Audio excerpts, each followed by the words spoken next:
Really? No, I I mean, write it. you don't have to. All right. Okay, we can start now, Dr. Sethi. Yeah, I'm trying to screen share. I see. For some reason. Are you the co-host? Have you made me a co-host? Have you? Yes, I have. What does it say? Yeah, it seems to be working now. Let's hold on. Okay. Can you see my screen now? Yes. Not the full screen, is it? Now? Yes. Yep, that's okay. Thank you. Thank you. It's a real honor to be here. And I have just wanted to emphasize that I'm a medic and I've tried to keep it as simple as I can, though we medics are not very good at it, about the talk today. So if it gets too medical, please revert back. But I think from my point of view, hopefully what I say will make sense.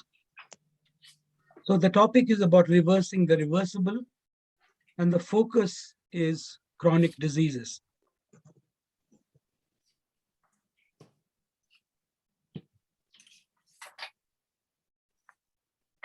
Now, this information is for you all to share some evidence around this subject. But before you make any changes, always consult your health provider. There is no commercial interest behind this presentation, and there is no conflict of interest as well.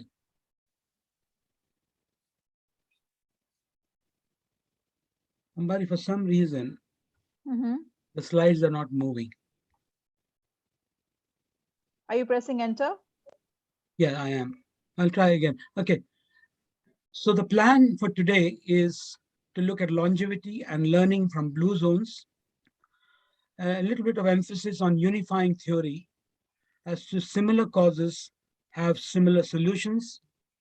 And then we'll spend some time on some specific diseases like obesity, not a disease, type 2 diabetes, hypertension, and coronary artery disease. And a little bit about microbiome of gut flora, some concluding remarks, followed by some questions and answers when we have time.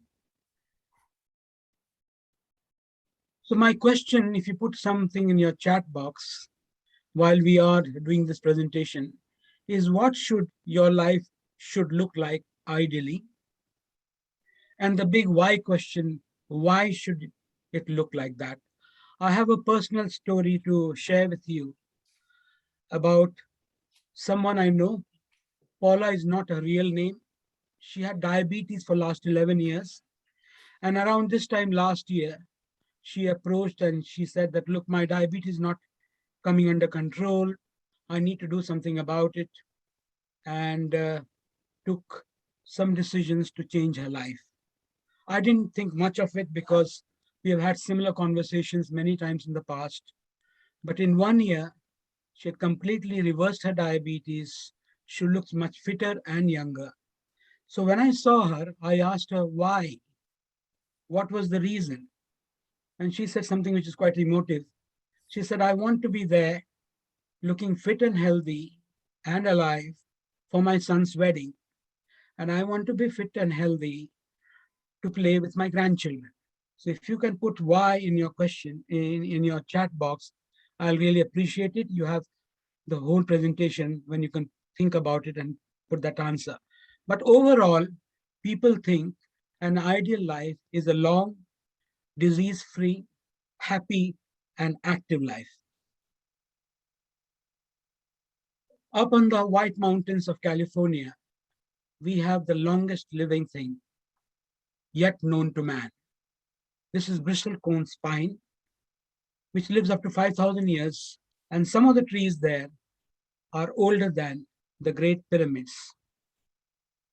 These trees were at least a few hundred years old, at least some of them, when they were building pyramids in Egypt. And they found a reason behind it is the telomeres. If you think about chromosomes as your shoelaces, then the telomeres are the plastic ends of shoelaces. And it's the telomeres which decide how long we live. And there is an enzyme called telomerase, which basically protects the telomeres and keeps it from any further damage or keeps it from shortening.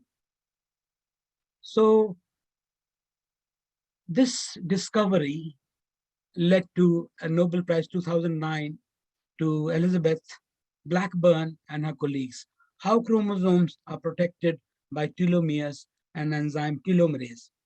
And then we found out that we have telomeres too.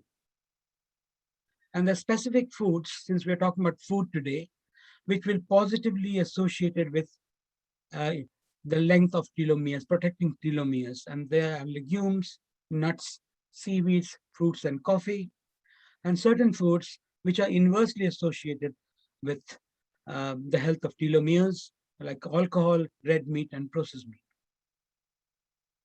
And eventually, keeping your telomeres in shape is about keeping healthier for longer. I must emphasize there are other non-food factors as well, like mindfulness and meditation are supposed to help telomeres in addition to physical activity and sleep. So let's look at some parts of the world where people cross 100 years more often than rest of the world. Okinawa in Japan, Teria in Greece, Sardinia in Italy, Nicoya in Costa Rica, and the Adventist in Loma Linda, California. If you look at the Japanese island of Okinawa, a lot of work, a lot of studies have been done. You realize that they have the centenarians almost 10 times as proportionally as compared to the population of the USA. They have about 50 to 60 people per 100,000 who cross 100 years, while US it's about 5 to 10, closer to 5 actually. And we also notice that they take a little less than what's the recommended caloric allowance, about 800 calories per day. So if I were to request you that if there's one slide I want you to remember from this presentation, it's this slide. Living well and longer, it's the same formula which will reverse chronic diseases. If you eat well, up to say 80% full, if you move more, doesn't mean that you have to go and do vigorous exercise in the gym. If you stress less and find strategies to manage your stress properly, life is never going to be stress-free. And restorative sleep, and most importantly, love more, in other words, socially connected well, loving relationship in the family and with the community. And this ancient proverb, Tibetan proverb, is very close to what it is. The secret of living well and longer is eat half, walk double, laugh triple, and love without measure. The longest lived people eat a plant-based diet. They eat meat, but only as a condiment or as a celebration. Nothing they eat has a plastic wrapper. Now, this is not a very good news, but it is almost certain that the generation born in the last 10, 15 years, if things don't change, for the first time in the last 100, 150 years, they will live shorter than the previous generations. And research done reflects. Can you see my pointers? Can you see my pointer? Hello? Yes. Yes. Yeah. So the same thing is reflected in France, data from France, Germany, Britain, and United States. You can see there is a dip. And this is because of the lifestyle factors. The problem with modern medicine is we are very good in what we do when someone is ill, working on their signs and symptoms, state-of-art hospital care, state-of-art transport. But what we often forget that we need to think in terms of why these people are coming downstream in this river of illness. Why are they falling into the river to start with in the first place? In other words, health promotion and prevention work And that's where lifestyle medicine comes in. Our body often has a remarkable capacity to begin healing itself if you give it a chance to do so, and quickly. And this is the theory, unifying theory. I'd like to spend a couple of minutes talking about it. It is similar causes have similar solutions. In other words, same lifestyle changes will help to prevent, reverse the progression of many chronic diseases because they are different manifestation of similar underlying issues. Looking at the issues in detail, we can narrow it down to few. Chronic inflammation, stress leads to chronic sympathetic nervous system stimulation. We live in a flight or fight response throughout life, having detrimental impact on our health, especially to do with cardiovascular system, hypertension, hypertensive heart disease. Angiogenesis means abnormal blood vessel growth, especially we see in advanced diabetes.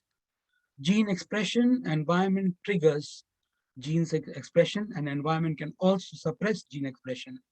And that's a branch of medicine called epigenetics. Immune system abnormality, and microbiome, the disturbance in gut flora. We are learning more and more, and we'll spend a few minutes looking at that in detail towards the end. So same diet and lifestyle program for all these diseases. So optimal lifestyle program, we have already talked about in detail earlier on, is whole food, plant-based diet, low in natural fat and refined carbohydrate, moderate exercise, no need to go to the gym, stress management, and psychosocial support or social connectedness. When we talk about diet, we are only talking about healthy diet, what it means, whole food, as close to its natural form, plant-based, preferably organic if you can, because that keeps all the chemicals and pesticides and insecticides, fertilizers out of your system. But remember, if you have highly refined food, as we see here, high in fat and refined carbohydrate, there is research evidence to show that it will increase the chance of getting type 2 diabetes by at least 16%. So plant-based diet maintains healthy body weight, can prevent and reverse chronic diseases, strengthens the immune system, reduces inflammation, promotes well-being and mental health, and also protects against cancer. And these were all the various mechanisms we talked about earlier. So it's, one plant-based diet can have so much impact in preventing chronic diseases. So let's look at obesity. Calories in and calories out, we all know about it. But if we feel full or satisfied when a large proportion of our stomach is full. If you look at 500 calories, 500 calories is hardly filling the stomach if it's coming from oil. While it completely fills your stomach and you feel full and satisfied when it comes from fruits and vegetables. Oil has 9 calories per gram. Carbohydrate got 4. Fruits and vegetables have got not only carbohydrate, proteins, and other things, but they've got large amount of fibers and fluid, which actually increases the bulk of food we take. So it is nutritionally very rich, but it is calorie-wise, it is quite low. So you feel full and satisfied and not hangry. Hangry is a new word, which is basically when you are angry, when you are more prone to anger when you are hungry. So if you're not hungry, not only you will benefit by weight loss, but your family will live in peace and harmony as well. So it makes sense to have predominantly plant-based diet. Talking about food a little bit more, you may say that I can burn it off, doctor. Really? Burning of food is not easy. A decent sandwich at workplace will put you composed of, sandwich, coffee, and a bag of crisps. You put it all together. That means by the time you return to work, you may not be in a mood to go for a run, but you can possibly think about motivating yourself to go for a walk. But this walk will last for 3 hours or more to burn it off. Certainly, your family members, especially spouses, will not be very appreciative of this meaningful walk you have now begun to take because of your indulgence at lunchtime for 3 hours every day. So to keep everyone in harmony, you can change your diet. Rather than having this decent lunch, you can change that lunch to low caloric lunch so that you don't have that much of calories to burn off. So diet for weight loss should be simple, should be practical, should be spouse or partner on board. It should be duration limited and planned. But one word of caution about over-exercising or burning it off. If you exercise a lot, you'll begin to feel hungry. And it's not unknown that people don't lose weight after hitting the gym so much is because when everyone is fast asleep, they slowly make their way to the fridge and compensate for their hunger. So compensatory overeating renders vigorous exercise counterproductive during weight loss. Coming to type 2 diabetes, can lifestyle change reverse type 2 diabetes? Of course it can. Medical world is divided about the word of, whether you use the word remission or reversal. I belong to the second camp called reversal. I've seen a lot of reversal in my experience, but some medical practitioners believe that you can put diabetes into remissions, but given an opportunity, it comes back. But that's not the topic for discussion today. You may say that my parents had diabetes, my grandparents had diabetes, so it is inevitable that I'll have diabetes. Note that fact that yes, you may have genes which make you more predisposed to diabetes, but it is like a loaded gun you have in your hand. Have that awareness with gun, but remember not to press the trigger. It's the trigger which will change you from normal to diabetic. So take a notice that you may have predisposition, but if you do the right thing, you will never have diabetes. So type 2 diabetes, contrary to popular belief, is not caused by sugar. It is caused by fat. Sugar is the result of diabetes and not the cause of diabetes. Cause of diabetes is excess fat inside the liver, pancreas, muscles, etc. in genetically susceptible individuals.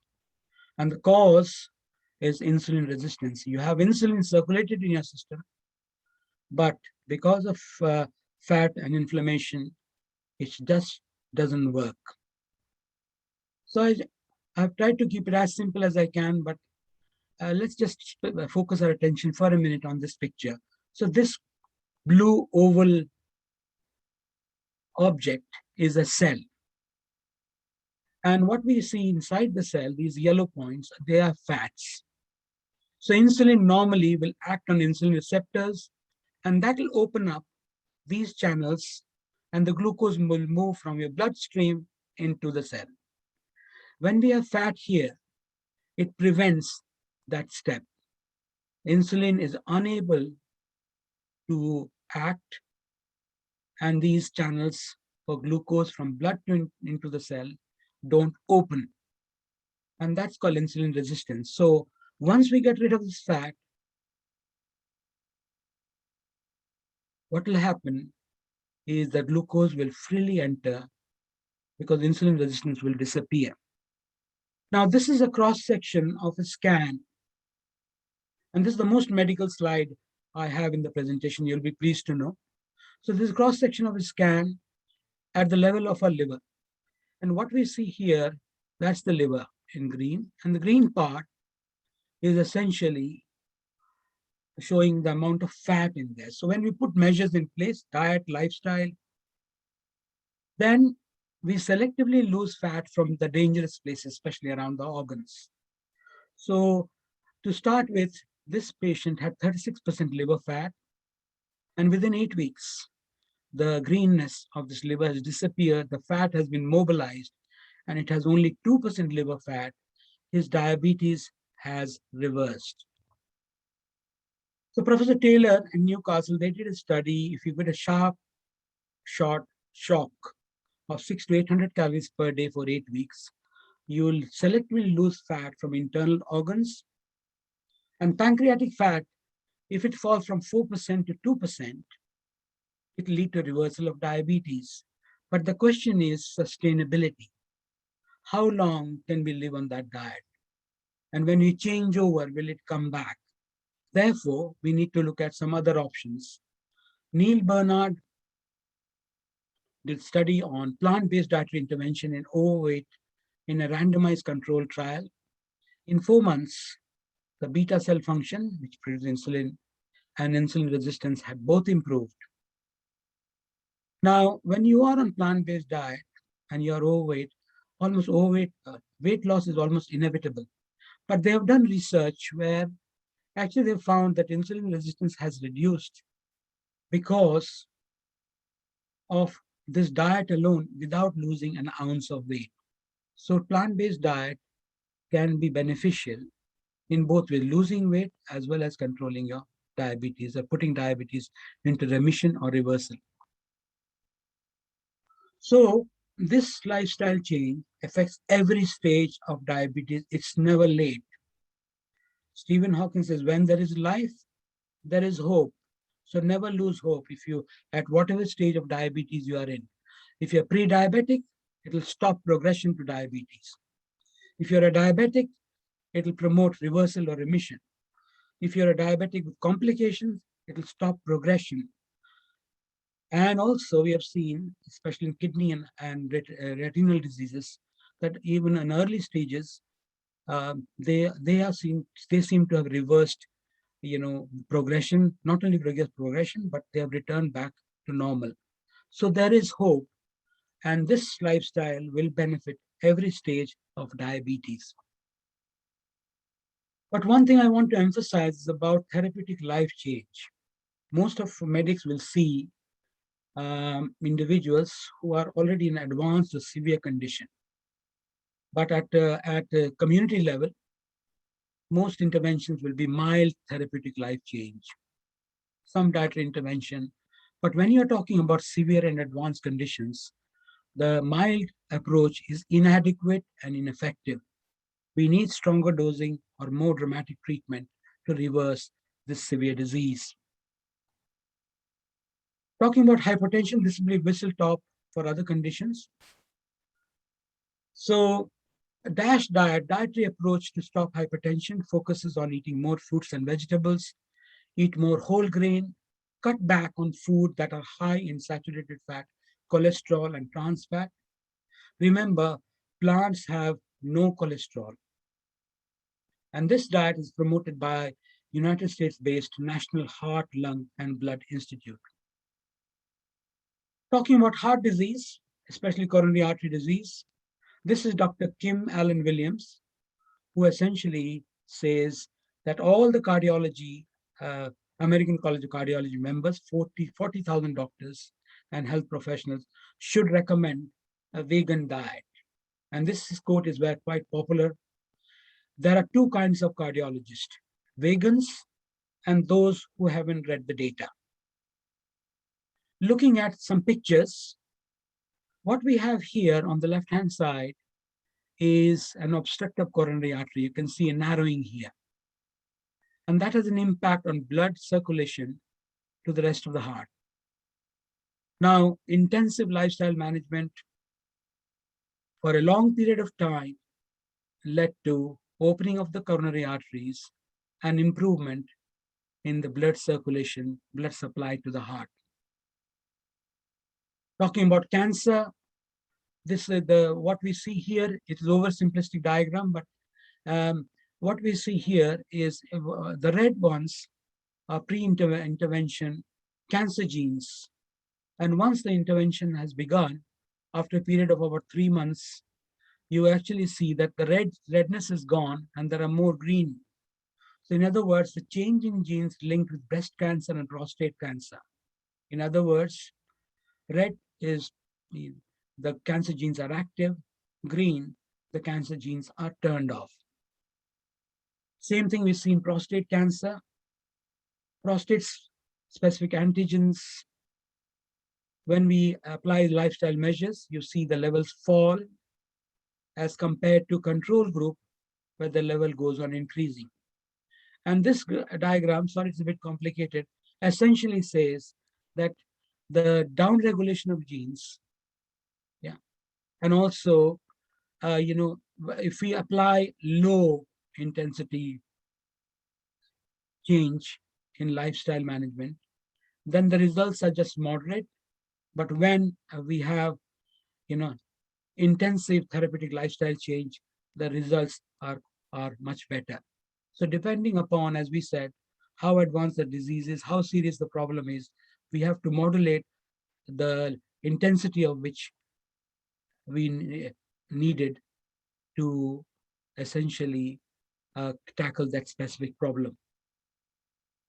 Looking at Elizabeth Blackburn's research, the one who got Nobel Prize for telomeres, in 3 months' time, the vegan diet caused downregulation of 500 genes, which basically cause cancer, heart disease, and other illness, and turned on genes that prevent disease.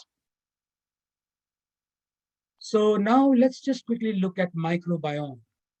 It is not very glamorous or not very pleasing to say that we have more bugs in our body as compared to the number of cells, our own cells in the body. But that's the truth. We have 39 trillion microbes in our gut.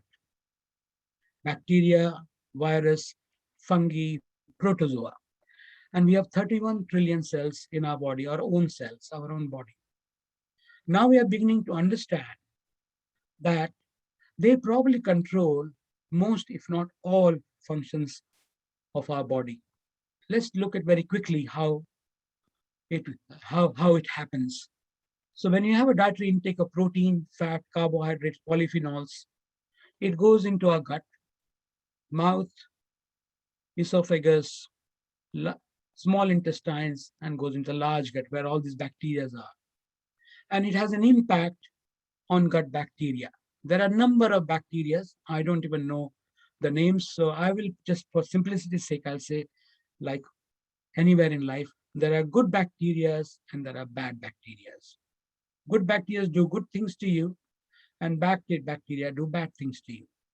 So it has an impact on metabolism, immune system, and also inflammation. And depending upon where in the disease cycle you are, it can lead to cardiovascular disease, type 2 diabetes, obesity, metabolic syndrome, and autoimmune disease. We just look at it in a little bit of detail in the context of the diet we take. So plant proteins feed good bacteria, and good bacteria produces good chemicals, short-chain fatty acids. What do? They reduce inflammation. They potentiate our immune system, and they also prevent leaky gut, so increase the gut barrier. While animal protein feeds the bad bacteria, and the bad bacteria reduces the amount of short-chain fatty acids, which we saw here, but also facilitate production of TMAO. And this chemical, which is produced after the action on animal protein, will lead to cardiovascular disease, will also lead to inflammatory bowel disease. So therefore, plant protein not only feeds the good bacteria, but also helps in controlling our chronic conditions. So to summarize, I'm coming to an end.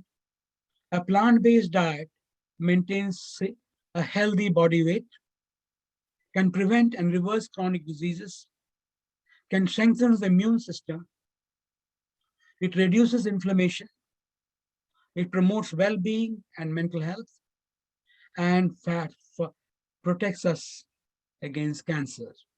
And we have already looked at the details earlier on. So quoting Michael Greger, who wrote this book called How Not to Die, we should be eating fruits and vegetables as if our life depends on it, because it actually does. And a plant-based diet is like a one-stop shop against chronic illnesses. Remembering Confucius, And this quote, we have two lives. And the second begins when we realize we have only one. So if we start our second life from today, my take-home message or action point is please eat more whole food plant-based diet. I've been asked to put some resources here, so I've picked my favorites. 3 videos, Code Blue about Dr. Stanich, who reversed her multiple sclerosis, Game Changers and Forks and Knives, and 3 books, How Not to Die, Undo It by Dean Ornish, whom we referred to earlier on, and China Study by Colin Campbell. It is also an opportune moment for me to say thank you to Sharon India. Sharon India is a social enterprise, sanctuary for health and reconnection to animal and nature. And I have learned a lot about lifestyle medicine and experience being associated to Sharon India. I thank you for your attention. If you have any questions, please feel free to ask. Some of them may be of personal nature. So you have my email, please get in touch and I'll do my best. I thank you for your attention. Thank you, Dr. Sethi. Thank you so much for that wonderful talk. It was really nice to hear when you said that it is a one-stop shop for all chronic diseases. I'll just add that it is also, the one-stop shop for environmental, as an environmental solution as well as a health solution. So I often say this, that the diet which is the best for our health, coincidentally or by the plans of the gods, is also the best for the planet. So now the floor is open for questions. If there's anybody who wants to ask a question, please go ahead. Andrea, yeah. Yes, Dr. Sethi, thank you so much. That was such an enlightening presentation. I enjoyed it so much. A couple things. First, I just want to thank you so much for being willing to use the term reversal when it comes to type 2 diabetes, because I'm a plant-based registered dietitian, and I like to use that term because I find it very inspiring for people to let them know that they may be able to reverse their disease. And so I appreciate it when other practitioners also are willing to use that. So thank you very much. My question is about telomeres.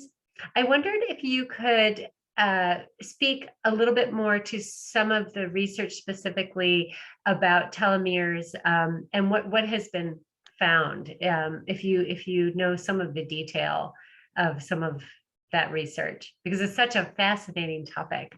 Yeah, I think, I've already emphasized to you that since we're talking about diet, whole food plant-based diet is beneficial. Animal proteins are not beneficial in maintaining the health of a telomere.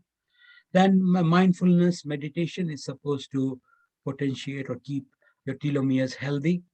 In addition to that, generally keeping active and also being socially connected, having loving relationships is really, really important. I have a lot of research, and if you send me an email, I could share those research, but those are the headlines. No surprises there, but just good to know that what feels good is really good as well, Great, thank you. Okay. Thank you very much. We have another question from May. She says, which oil is preferable on a daily basis? Olive oil, flaxseed oil, coconut oil, or peanut oil? Yeah, I think what I'm going to say is going to not make people happy, but oil is one of the most refined food we have. Oil is empty calories. So we don't recommend use of oil. And in Sharon, we say that, well, if you want to use something which like an oil substitute, then basically use ground, say peanuts or ground cashew nuts, or if you want to use oil in your food as such. But refined oil, I will say from what we have discussed earlier on is not a good idea. Now, some oils may not have as much saturation as, say, coconut oil, but but I'm not here to recommend any oil as such. I think oil is highly processed, and try to use as sparingly as possible, and try to use, if you have to use, then use oil which are not, which doesn't have a, high percentage of saturated fat. And I will leave it at that, Ambani. Sure. We have another question by Devi. She says, what were the advanced lifestyle changes that could be made? Right. It's a good question. I think, it's about the degree of application as such. So now, if we talk about, say, diet alone, you can have most of your diet plant-based, most of your diet, as whole food. And so that's one extreme. But on the other extreme, you'll say all of your diet has to be plant-based. We are looking at an advanced stage of this certain disease, which behaves badly. And when we are given animal protein as such, so animal proteins are all out. So that's what we mean by intensity by application. To what degree you apply each of these principles. Yeah. So from my point of view, you're looking at, essentially vegan diet, but still having some meats and, meats, fish and poultry and all that, or you're having completely vegan. Same thing applies to, the amount of meditation you do, the amount of de-stressing you do. So it is just the degree. The principles remain the same, but the degree of application, that's what I meant. There is no leeway. Suppose, for example, you have coronary artery block, and it takes years of intensive lifestyle management for that block to reopen. We cannot take chances there, because getting it wrong has devastating fatal consequences. So in those situations, we have as I said earlier on, the therapeutic lifestyle management, which is mild, is completely out of the window. We need to go to intensive lifestyle changes. I hope that answers the question. Sure. Thank you, Doctor. We have another question from Mohan. Hi, Mohan. We meet again. Dr. Sudhir, I have been on a lacto-vegetarian diet for the past 35 years. I still have mild cholesterol. You mentioned plants don't have cholesterol. Does milk contribute to cholesterol to a large extent? Yes, I think the short answer is yes. And I think, if you look at, say, the problem of diabetes in India, a large proportion of people in India are essentially vegetarians. The only thing they take a lot is dairy products. And look at what an unhealthy vegan diet and dairy, vegetarian diet and dairy has done to India. It's become the diabetic capital of the world. So essentially, I will say that if you want to bring your cholesterol down, come off all animal protein, which includes dairy as well. Thank you. Thank you. We have another question from Sandeep. He says, how about unprocessed virgin coconut oil, virgin olive oil? Yeah, I think I've already covered that. Obviously, as I said to you earlier on, we don't recommend oil at all. But certainly, because now we get into the area of which oil is better than the other, but essentially they're all in questionable category. Coconut oil has got a large, proportion of saturated fat in it as compared to olive oil.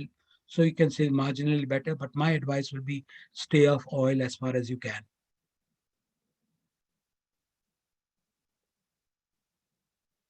Thank you, Doctor. Devi asks, why have cardiologists not caught up with fully recommending vegan diets yet? That's actually also my question. Yeah.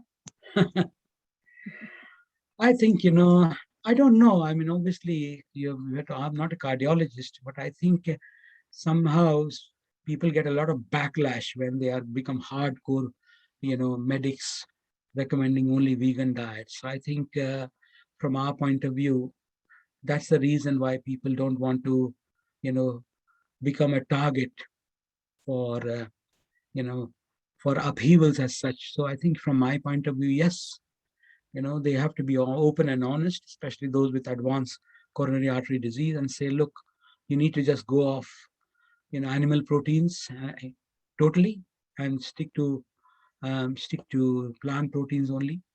But I think, from my point of view, my experience has been that I think some people don't like veganism to be pushed too far. But when it comes to life and death situation, I think veganism should be pushed, especially in the context of coronary artery disease, because the consequences are very severe. Sure. I have a question, Doctor. You are, when I was reading your bio, it says that you are a pediatrician, of course, and you are you promote vegan diets for healthy children as well. So I'm sure a lot of us here are parents and grandparents with little children in our families. So what would you suggest to us about about offering vegan diets? Like I know we cannot go into the details, but Sure. just as a top level suggestion for I think, there are caregivers. two things here. Number one, at every stage, at any stage of a human life, vegan diet can be sufficient for optimal growth and development. But because it is a specialized area, I think they need to have an experienced nutritionist or a pediatrician to hold their hands to learn what they should give and what they shouldn't give and what they need to keep an eye on.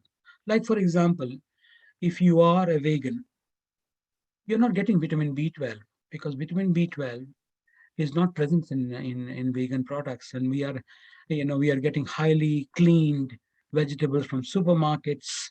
So we don't even have the benefit of a little bit of B12 being produced by the bacteria sitting on the skins of vegetables as such. So you need to take B12 supplements. So I do feel, and I do get actually regular referrals, which I pass it on to the nutritionist because they are probably the best people to handle the day-to-day questions. But about that, they want to bring up their children not far from you. Not, I had a Muslim family from Hong Kong where they had triplets, I think, and they wanted to bring them up as vegans. And they were very anxious about, well, whom shall we turn to for specialist advice? And we want obviously the best outcome for our children. So I do feel that these two sentences, one, yes, it is possible. Second, I feel get expert help and you'll become an expert within a year or two of managing, properly within a vegan's remit. Sure. Thank you. We have another question, which I think is a common question. Is white rice taboo for diabetics? Yeah, again, it's about glycemic index and glycemic load. And frankly speaking, if you take white rice, polished basmati, and check your blood sugar level, it goes up as quickly as taking refined sugar as such.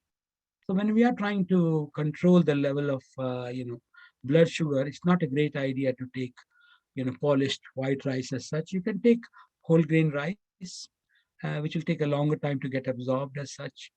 So I feel personally that white rice, just think about white rice as like white sugar. It will raise your blood sugar very, very quickly. We have another one from Mohan. He asks, I have experimented with cashew milk taste close to milk. I think he means that he has experimented with cashew milk, which is very close to dairy milk. Tea Yeah. taste very close to real milk, dairy milk. Are there any issues with cashew milk that you see? I don't know what the question is, but obviously, let me just emphasize 2 points here. Number one, remember, many plant milks are not a great in nutritional value. If you think about, we just take a handful of soya beans, spin it, and then produce soya milk as such. So again, a lot of processing has gone on. But because people want milk in their, say, tea or coffee, people want to add milk to other dishes as such, then that's a substitute. So from my point of view, It is not a great nutritional supplement as such, but I think we can make yogurt out of it as well. And I think, from my point of view, just take it as a substitute for milk and yogurt, because you can't take cow's milk and cow's yogurt, and be happy that you are having milky tea or milky coffee. Don't rely too much on it. Having said that, the soya protein is a complete protein. It has all essential amino acids as such. But I think just take it as a substitute, and don't think that, you can be nutritionally sound just by taking these plant milk substitutes. We have another question. Pratima, she asks, where can we learn about vegan diets for children? Any leads or books? So Pratima, Yeah, if you send me an email, I'll send you some books I have. I'll send you the name of some books I have, and then you can read it. The latest one is by Dr. Reshma Shah, called Nourish. But if you send it, I'll send you some books. I've got a few books I can recommend. They're easy to read, and they've got some recipes as well. And please feel free to contact me if you have any questions, but those books should do. Sure. And also, Pratima, I am raising 2 of my children vegan. My son has been vegan since I conceived him. My daughter has been vegan since she was 3 years old. So I'm not a nutritionist and I'm not a doctor, but sometimes you just need a mom to speak to. So if you need any kind of, if you want to talk about something, then I'm more than happy to connect with you. Yeah, any other questions? Do we have any other questions before we? Anne-Marie, I saw a question from Scott in the chat, which was, did I? Yeah, oh, that's okay. Does the research show that the telomeres can be improved or lengthened with lifestyle change?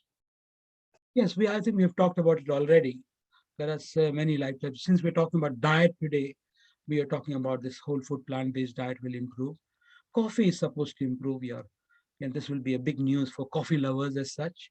Meditation, mindfulness practice is good. Keeping yourself active, socially connected, all these have an impact on telomeres. And again, please send me an email. I will send you a summary article on telomeres, which you'll find it quite useful. We can only talk about headlines here, can't go into any specific details as such. But my answer is yes, a lot of lifestyle changes will have positive impact on your telomeres. Dr. Sethi, I have another question if you have another minute. Yeah. What it is, a lot of people feel resistance to adopting a plant-based lifestyle, or maybe they're afraid, they don't think it will be nutritionally adequate. What have you found in your practice is an effective way to help people get comfortable with this lifestyle? Yeah. Very good question. So there are, a few aspects. Number one, remember our taste buds change every 3 weeks. So once you haven't had something religiously for 3 weeks, you stop craving for it.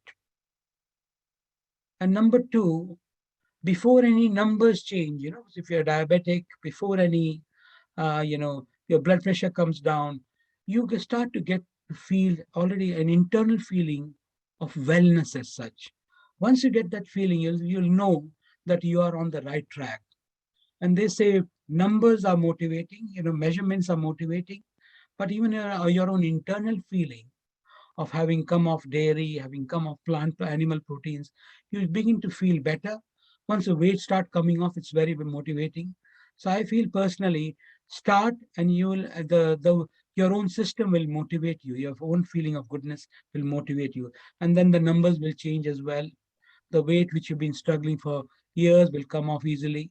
Your blood sugar will come down, your blood pressure will come down, your sleep will improve.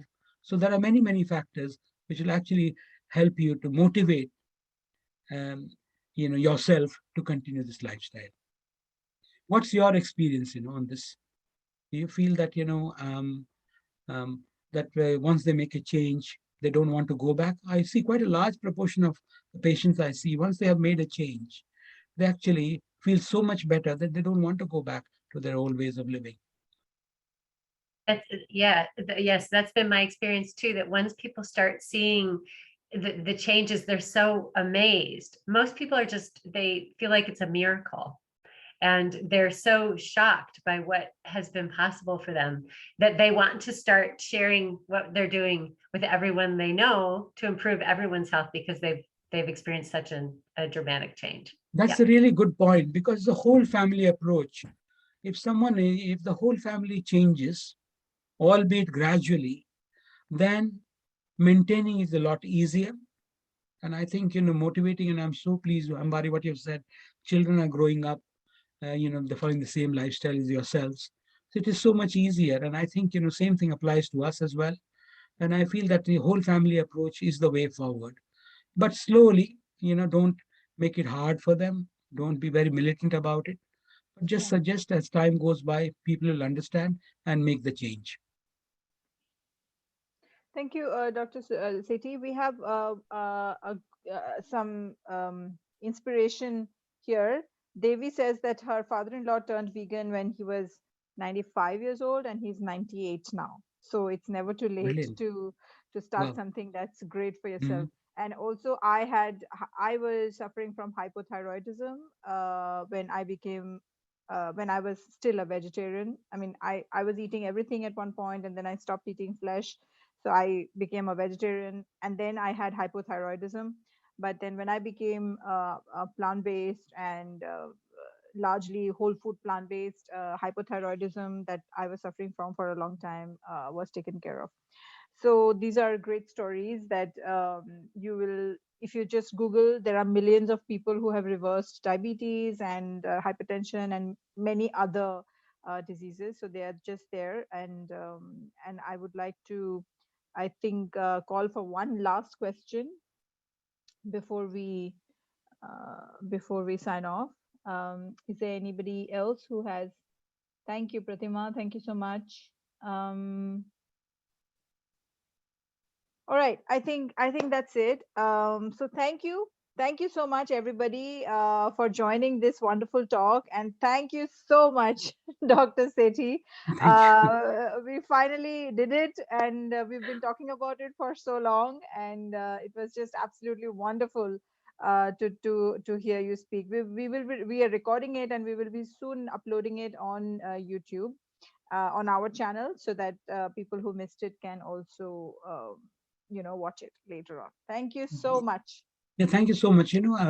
Obviously send me the link, because some people Yes, who can't attend would like to just watch. Sure, watch it. Yeah. I'll do Thank that. you. Yeah, thank Thank you, you so much. thank you, guys. Thank you for attending this talk. Thank you. Thank you. Thank Bye you. bye. Bye. Okay. Thanks. Thank you. Thanks, Vivek. Are you stopping the recording, Amber? Yes, Or that's what I'm trying to do. okay. Do you want to cloud recording? Yes. Okay.